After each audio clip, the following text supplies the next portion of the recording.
এয়াই আমাৰ অসমৰ সুমাজেৰে বৈ যোৱা অতি মৰমৰ মহাবাহু ব্ৰহ্মপুত্ৰ, যিখন মহাবাহু ব্ৰহ্মপুত্ৰই সমন্বয়ৰ ভেটি গঢ়ি তুলিছিল। সেই ব্ৰহ্মপুত্ৰই এতিয়া যে এফালৰ পৰা ধ্বংসলীলাৰ সৃষ্টি কৰি নিমিষতে ধ্বংস কৰি পেলালে বহু গাঁও।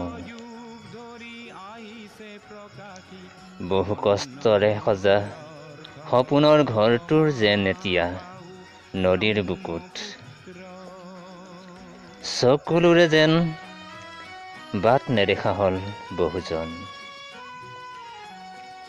চকুৰ আগতেই শৈশৱৰ হাঁহি ধেমালিৰে ভৰা গাঁওখন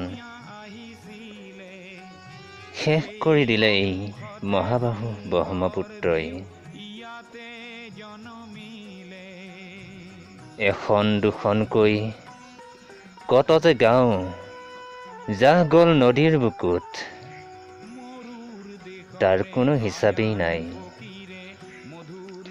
যিখন মহাবাহু ব্ৰহ্মপুত্ৰই অসম তথা অসমীয়াৰ বাবে সমন্বয়ৰ ভেটি গঢ়ি তুলিছিল, সেই ব্ৰহ্মপুত্ৰই হ'ল এতিয়া আমাৰ বাবে কাল।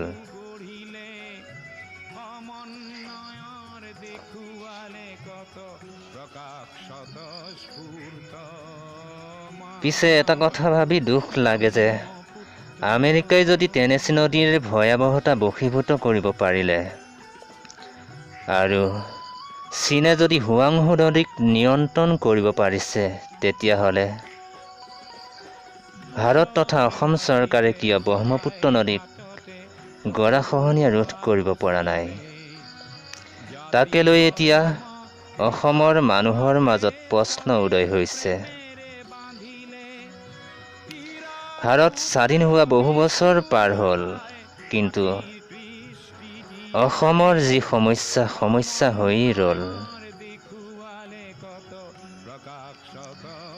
বহু নেতা আহিল আৰু গ'ল, পিছে অহা যোৱাহে হ'ল, কাম কিন্তু একোৱেই নহ'ল। সেয়েহে আমাৰ যেতিয়ালৈকে গৰাখহনীয়াৰ সমস্যা সমাধান নহয়, তেতিয়ালৈকে বহু